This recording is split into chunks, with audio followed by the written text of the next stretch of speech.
اور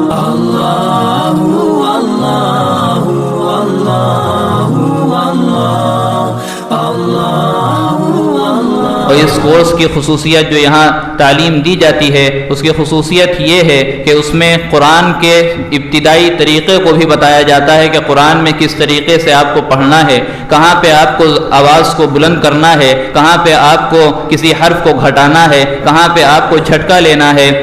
کون سا حرف کہاں سے نکالنا ہے، اور یہاں سے لے کر کے ابتدائی درجے سے لے کر کے قرآن کا حفظ بھی کرایا جاتا ہے، قرآن کا ناظرہ بھی کرایا جاتا ہے، اور صرف اسی چیز پر اکتفا نہیں کیا جاتا بلکہ اس کے ساتھ ساتھ دعا و سنت کی بھی تعلیم دی جاتی ہے، تاکہ ہمارے بچوں کو، ہمارے جو ہے چھوٹے چھوٹے نونہال بچوں کو، جو ہمارے مستقبل کا چمکتے ہوئے ستارے ہیں، ان لوگوں کو دعا کے بارے میں معلوم ہو جائے کہ روزمرہ کے جو ہمارے کام ہیں، سونے کی دعا، بیت الخلاء جانے کی دعا، بیت الخلاء سے آنے کی دعا،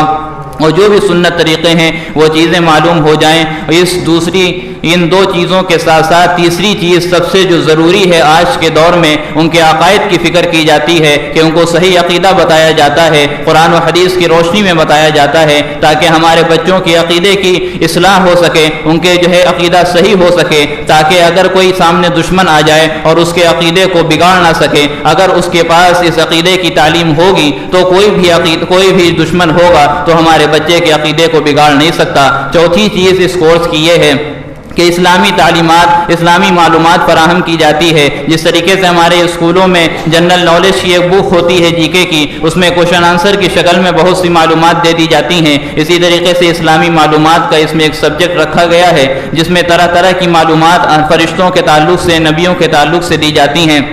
اور اسی میں ایک سیرت کا عنوان الگ سے باندھا گیا ہے تاکہ ہمارے بچوں کو معلوم ہو سکے کہ ہمارے آخری نبی جناب محمد رسول اللہ صلی اللہ علیہ وسلم کی شخصیت کیا تھی، ہمارے نبی صلی اللہ علیہ وسلم کا نام کیا تھا، آپ کے والد والدہ کا نام کیا تھا، آپ کے دادی دادا نانا نانی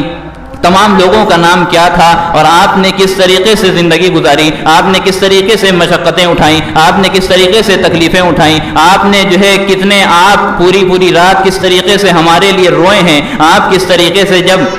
اللہ کے پاس گئے نماز کا تحفہ لینے کے لیے، عرش معلیٰ پر معراج کی رات ہے، اللہ کے سامنے کھڑے ہیں اور اس وقت بھی ہم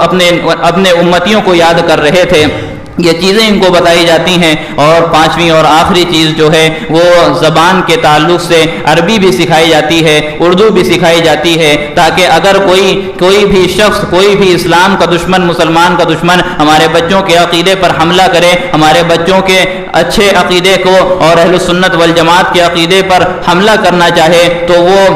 کسی بھی اردو کتاب کا مطالعہ بآسانی کر سکے۔ تو جو بھی لوگ ہیں، چاہے اسکول پڑھتے ہوں چاہے نہ پڑھتے ہوں، اسکول جو پڑھتے ہیں وہ خاص طور سے، اور اسکول جو نہیں پڑھتے ہیں وہ عام طور سے اس مدرسے میں یا جس مقام پہ بھی وہ رہ رہے ہیں اپنی جگہوں میں مدرسے سے، مکتب سے جڑیں۔ ابھی حضرت نے بتایا کہ مکتب کی کیا اہمیت ہے آج کے زمانے میں، بلکہ میں نے تو بڑے بڑے علماء سے یہ کہتے ہوئے سنا ہے کہ آج بڑے مدرسوں سے زیادہ مکتب کی زیادہ ضرورت ہے۔ ہر گلی، ہر محلے میں ایک مکتب ضرور ہونا چاہیے، ہر گھر میں ایک مکتب ہونا چاہیے جہاں مستورات کی بھی تعلیم کا انتظام ہو، ہر مسجد میں ایک مکتب ہونا چاہیے جہاں بچوں کو بھی تعلیم کا انتظام ہو۔ اور یہ بھی بتاتا چلوں کہ مکتب، بلکہ یہ قول ہے، یہ جو ہے فرمودات میں سے حضرت مولانا محمد سعد کاندھلوی صاحب دامت برکاتہم کے، انہوں نے کہا کہ مکتب صرف بچوں کا نہیں ہوتا،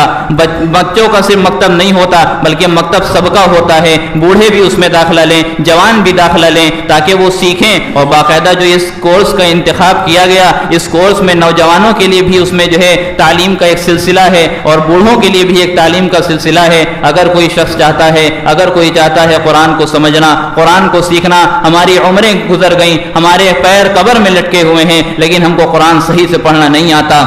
اس کے بعد ہم اسی قرآن کے ساتھ نماز پڑھتے ہیں، اللہ کے سامنے کھڑے ہوتے ہیں، اللہ سے باتیں کرتے ہیں، اور ہم دعا کرتے ہیں رو رو کر کے، گڑ گڑا کر کے، سجدے میں جا کر کے دعا کرتے ہیں، اور اگر ہماری دعا قبول نہیں ہوتی تو ہم یہ کہتے ہیں کہ اللہ ہماری سنتا نہیں ہے۔ یہ بالکل غلط بات ہے۔ اگر اللہ کہہ رہا ہے قرآن پاک میں کہ قل هو اللہ احد، کہ اے محمد صلی اللہ علیہ وسلم آپ کہہ دیجئے کہ اللہ ایک ہے، اور ہم پڑھ رہے ہیں کہ قل هو اللہ احد، ہم نے بھی قل کہا، اللہ کہہ رہا ہے قل۔ فرق صرف یہ ہے کہ کہ اللہ جو کہہ رہا ہے اس میں بڑا قاف ہے جو حلق سے نکلے گا، اور جو ہم کہہ رہے ہیں کل، وہ چھوٹا قاف ہے، وہ ذرا منہ کے اندر سے نکلے گا۔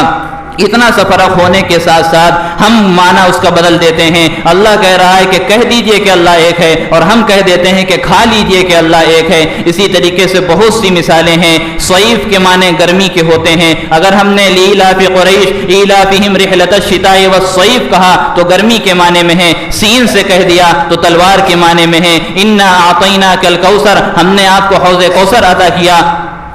انا اعطیناک الکوثر فصل لربک وانحر، تو آپ نماز پڑھیے اپنے رب کے لیے اور قربانی کیا کیجیے۔ اگر ہم نے صاد کی جگہ سین کہہ دیا، اور ہم نے صاد کی جگہ اگر سین کہہ دیا تو اس کے معنی بدل جائیں گے، اور